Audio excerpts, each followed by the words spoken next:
back here. The on and off switch right here.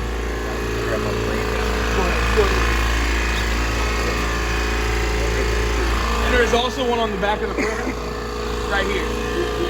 Go to the back. So if you ever turn this on, turn this on. All right. So we're gonna go ahead and turn it off, turn it on just like we're brand new for the day.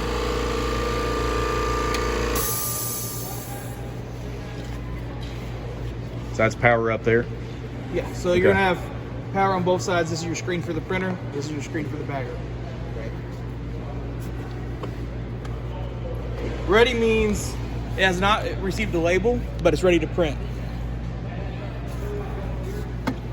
And then over here, you're gonna go through homing and setup once it turns on. And you flipped on both switches, correct? You'd never have to turn it off, so I'm just letting you know. You gotcha. believe that was always on, I just flipped the one switch. Gotcha.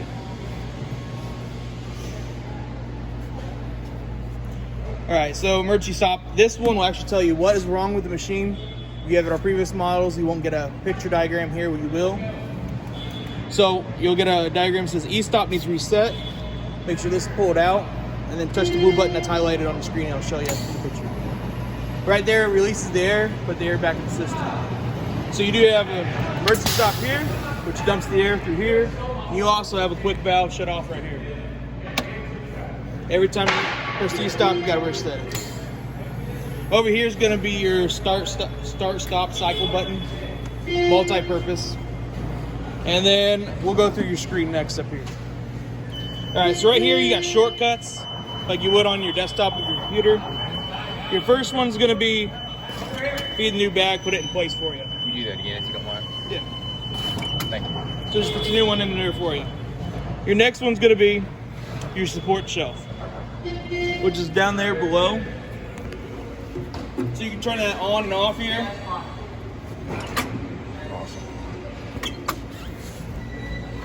For a heavier product, so you get a good seal, you want to have that balanced on the bottom of your bag. This is for feeding. You could use it, but we'll go through feeding bags. Not really necessary. And right here is just to make sure your bag's open. We'll open another bag for you. Put that one down. What it does is, this is your air pulse valve, and it's going to shoot another. Or just shoot the burst of air in the bag. Exactly, to open it up. All right. We got those through. Before we keep going, I'm going to go ahead and put a label in. So to put a test label in, if you're not doing it, this is waiting for data. Means it's past this point on here. So if it's ready, it's right here, this bar, dancer bar. If it's above this sensor, it's waiting for data. So it wants the label now. Before it stops it, because it will say stop if it gets too high, which is this sensor right here. So once it reaches that sensor, it's too high, it'll say stop, and it'll say printer busy. Should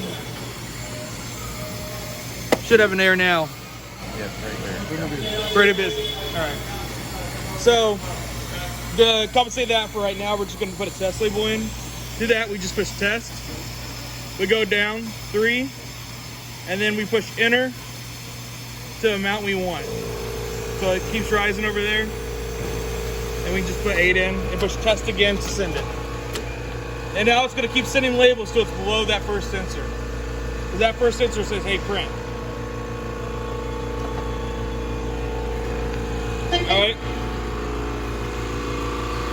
Alright, so we went through these right here. We're going to go through what is on this side.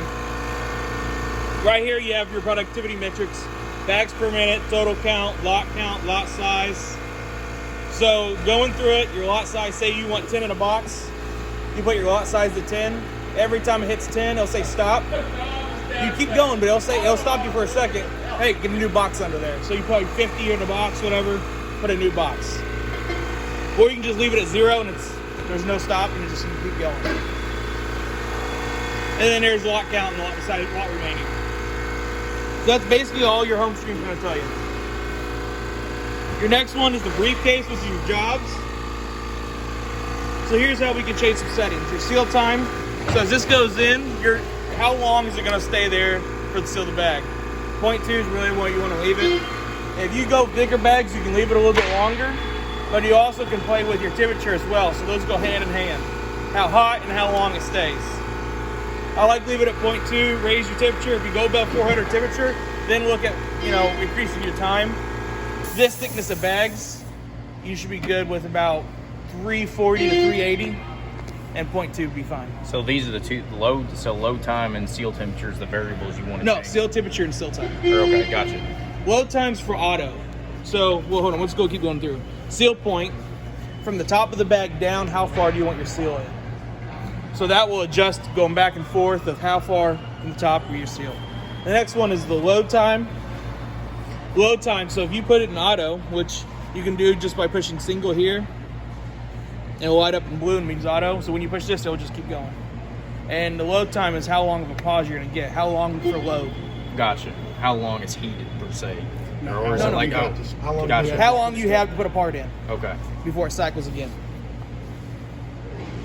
Your air pulse is what we just saw when it opened the bag again. You can give a bigger burst of air for a longer duration. You can change over on the side here. We have 3 settings.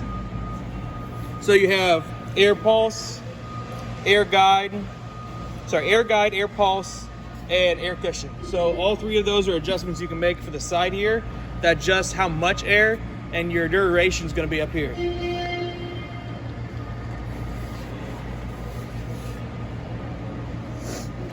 So repeat distance. So if it's not reading the perf in between the bags, and we'll go over how it does that, you want to know how long he's going to say, what, there's no bag there. So we have it at 36 inches. I like to put it 2 inches above your longest bag that you use through all your products.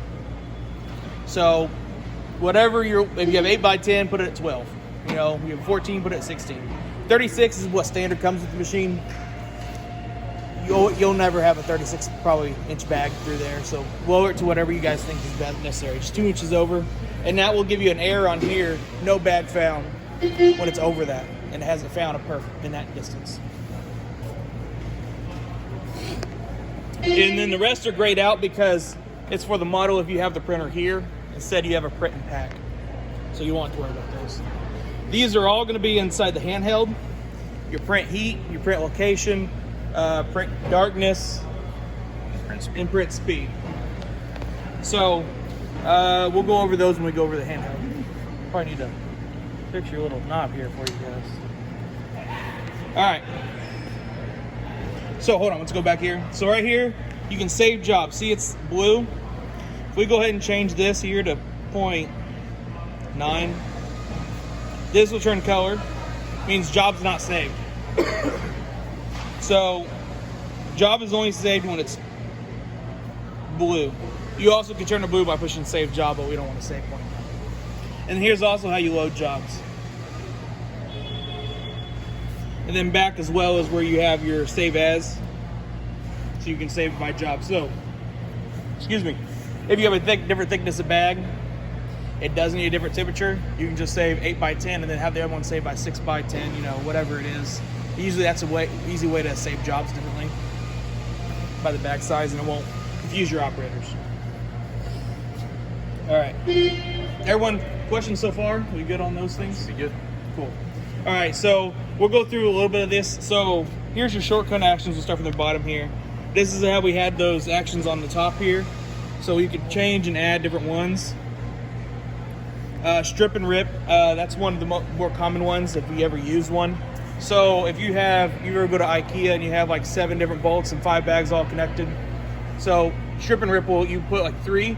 It will put 3 bags together, then it'll rip it apart. So you'll have 3 bags connected. So strip and rip, just like the name, it will rip it after a certain amount of bags and it'll keep the rest of the bags together. That's pretty cool.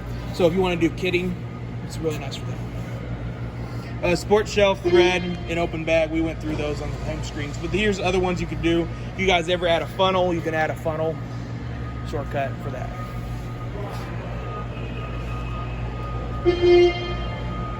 Bag configuration, we can do productivity matrix. So you do power cycle, how many times it's been turned on and off, cycle count, how many times the machine's been run, how many cycles does it have, stuff for you guys to put in maybe your maintenance books or log books, whenever each quarter you go around, how many does. And then that'll also give you an idea of when you need to look at your rollers and other replaceable parts, maybe even your seal rubber up there. I actually like to go off what the actual use of it is than more of the cycle count, but it's also a thing to look at. If you're already up past 1,000,000 cycles and you haven't replaced your roller, go ahead and buy one, put it in stock, because you know you'll be doing it soon. And then other things here is your e-stop time, e-stop, idle time, stuff like that. And you can also set these for your service lifetime or even by the user. You can have users set here. So there are different users you can put in here. So if you have someone you don't want them touching anything on the machine but cycle the machine, you can put them as operator 1. Let's see if I can actually get that. As we do that, operator 1 gets eliminated from all settings, and they're only allowed to cycle the machine. All right, and if they want to go to operator 2, they'll have to put a password in. So passwords for you guys, operator 1, even though it doesn't have one, it technically has a password, it's 11111. Operator 2 is 22222. So it's 4 of the same digit. So and you go, all right, and then we go to setup where you want to change stuff in a job. Well, that's the third option, so it's 33333, and it goes down below that. So and then you get to maintenance, which is 44444. Maintenance is the one you'll be able to add and select options other than the job settings. If you want to add accessories, then you have to be able to change those. And then we have our own service. So if you go back to setup here,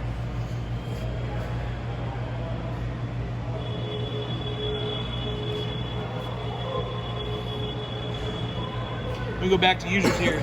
You also change the language if you have a language that you need to change to, and then there it goes. You can change the language there, and they can also change the password. I recommend not showing them this for your operators so they don't change the password. Our passwords, we have a password that we can unlock it, but you have to call us for it. So either tell them it's 1111 or tell them don't touch it. You know, maybe you leave it at operator 2 always, and then you have a supervisor come over and he's the one to change his job for it or something. Or if you trust him, just let him do whatever you guys feel is right. So if somebody does change it, there's no option. We just call you guys and that's it. Yeah, so you can put the 22, that will usually work for your operator 1 and 2, but setup and maintenance, no. You'll have to call us. Can they change those if they get in there? If they go to users and if they already have the password, they already have 3333. Yeah. Yes, they can change it. So if your operators, maybe don't tell them it's 333. Keep them on the 1 and 2 level or the setup level. Don't tell them the maintenance password, the 4444. If that way we can get back in and reset that. Exactly. If you're above it, priority level, you can change anyone below you. But we usually don't have very many issues with people changing passwords because they'll never get to this far unless they're really trying to not do the work. You're really digging in there. All right, so let's go to the last is diagnosis. This is going to be more for your maintenance if you're trying to repair or see the machine. The machine's very good. If there is an issue, it will actually tell you on the screen what to look at. The dancer bar is up. If this bar is up, printer busy. That one will say dancer's up. If you're not getting good seal, it'll say sealing temperature off or sealing air, seal in air, seal out air. So there's plenty of options that come up here. But if you still need help looking it out, you can go to inputs and you can go through every sensor we have in here on the entire machine. You can do the same with the outputs and motor outputs and statuses. And then if you want to go back and you said, hey, last Wednesday we were having this issue over and over and over. I don't remember what it was. You can go to the logs and you can go through the error logs. And that's what the important is, having your timestamp. Looks like you guys got it right, 116. Keeping that up to date. If you ever have a power surge and your time goes away, make sure you update your time. I'll show you where to do that just because that helps you. You know, last Wednesday, when was it? 1996, because it will go back to, I think, 90, maybe it'll go back to 86. 1986, it cycles back if you power surge the machine, if you don't set the time. Whenever the first, seat board was created or something. All right, and then we have the e-stop. So that's the e-stop signal. If you ever want to put this in production with other machines. And then there are other e-stops you can add to it. That's basically the quickest rundown of the basic machine. And the settings just for basic run, use, without tearing the machine apart. And we can go through whatever else you guys want to now on the machine. One thing I think would be important for the video is maybe just kind of just go through just big parts of the machine. Yeah, and like for you know, sure. maybe like loading of the bags. Yeah, we'll load the bags and go always through that. Yeah, let's do that. How do we move this label? All right, so that's going to be on here. Okay, it is on the wall. So right here it says, you can even hear. Yeah, something's broken there. I know So- yesterday. As long as this is working, this will give you a good definition of where your bag is. So this is your print registration, so you can go print higher. You unlock. Okay, so it's like the one in Joe. Yeah. Because some of them, that knob doesn't do anything, and some of them it does. Like the older ones. We Yeah. have. This is supposedly works from the top of the bag Okay. downwards. So you can adjust that and go higher or lower. Go lower here. And then we'll see. We'll keep running some bags. But on the handle, I don't know how much it's got rattled around in shipping and stuff. So. All right, so right here, just to name a few parts, this is going to be your bagger machine. You can also run it from your switch here, pump switch. Or you can run it with your button right here. We want to make sure we're at 80 psi. You can see from we're down here, running a little low on it.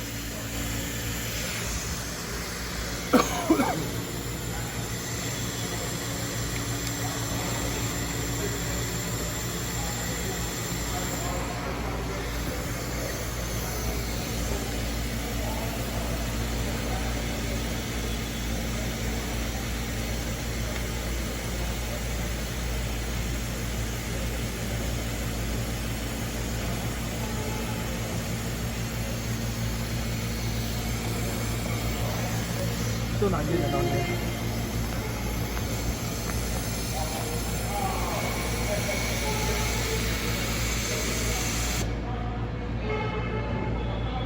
So now we have high pressure air. This was the regulator was Oh, turned down. That's as what soon it as was. I started doing it, I went all the way, and I was like, oh, Yeah. okay. That regulator was turned down, so we just got to make sure that that's turned up, probably all the way.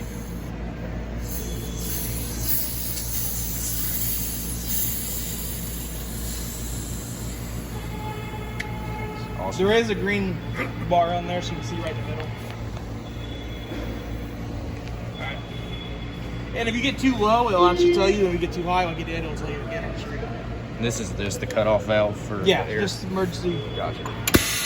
Dumps all the air out for you. Cool.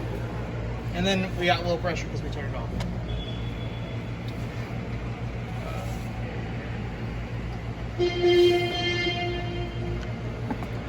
I don't like it.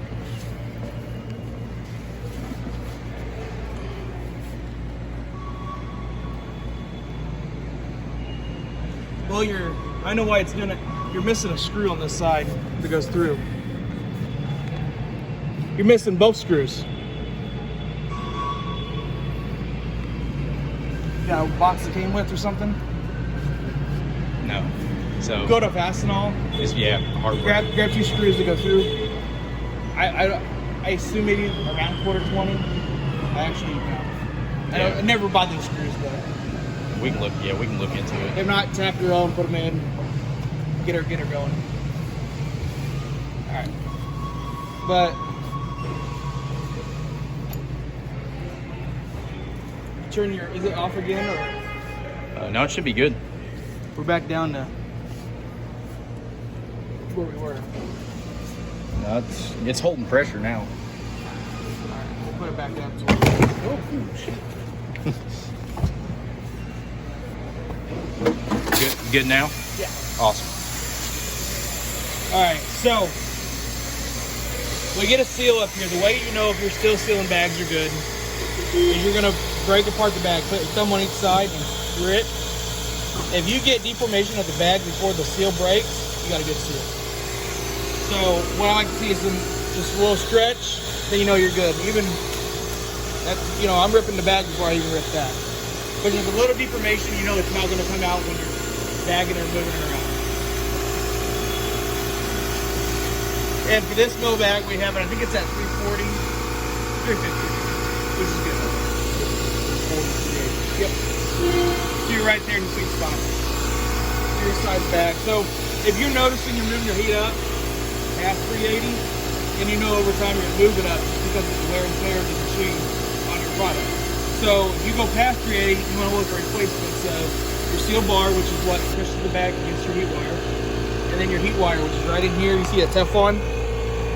So there's heat wire below, on the inside of that Teflon. So if you see that getting black or burnt, looks pretty good right now. You can also rotate that. So if everyone was to come on the sides, you can put your hands right on in here. There's a little plastic gear. I'll try to feel them.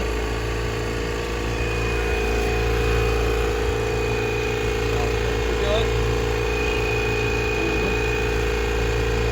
I see where you're looking. Find that little opening Right here.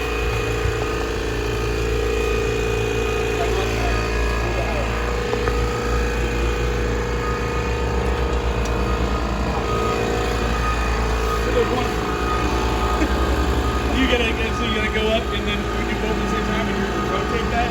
What that does, this Teflon's on 2 spindles. It's wound up on one side and when you rotate it, you're just moving it down on the other.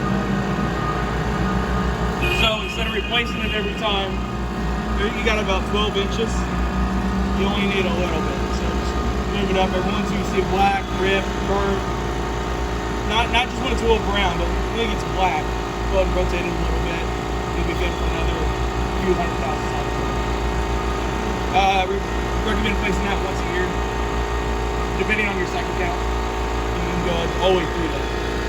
And then replacing this once a year as well as your seal rubber. Again, that's on your cycle count.